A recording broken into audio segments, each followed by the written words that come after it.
What if your kid challenged you to a game? A simple, innocent game. But what if the stakes were everything? What if you bet it all, convinced you couldn't lose? Well, that's exactly what happened to me. It all started on a sunny Saturday. My son Leo and I were at our favorite mini-golf course, Putt Paradise. I used to be a local legend here back in the day. I'm talking trophies, course records, the whole shebang. So when Leo, with that cheeky grin of his, said, "Hey, Dad, think you can still play?" I just laughed. Play? Kid, I invented the game. That's when the competitive fire, the one I thought had fizzled out years ago, roared back to life.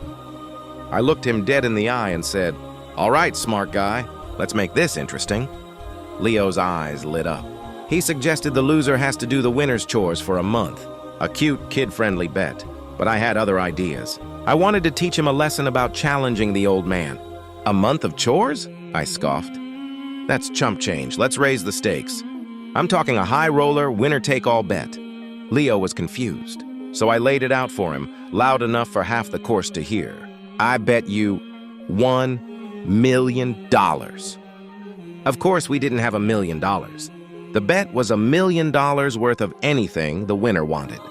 Chores, favors, embarrassing tasks, you name it, the ultimate bragging rights. Leo, never one to back down, shook my hand. "You're on, old man." The game was set. For the first 17 holes, it was a nail-biter.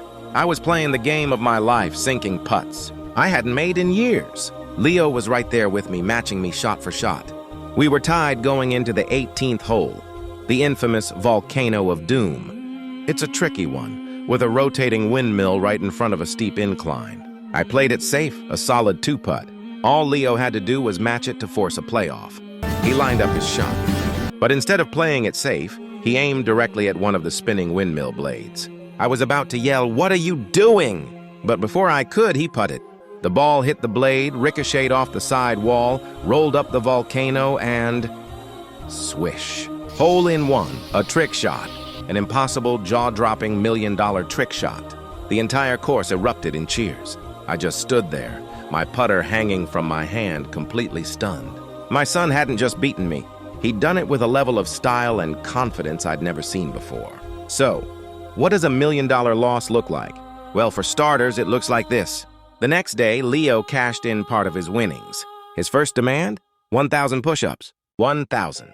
And as I was on the floor, sweating, straining, with my son standing over me, counting each one out loud, 998, 999, 1,000. I wasn't angry. I wasn't even embarrassed. I was proud. As I collapsed on the floor, totally spent, I looked up at him and said, "You know, son, you taught me something important today. Sometimes losing is the best way to win." He just smiled that same cheeky smile. I lost the bet, but man, I have the coolest kid in the world. And trust me, I've got about $999,000 worth of chores left to remind me.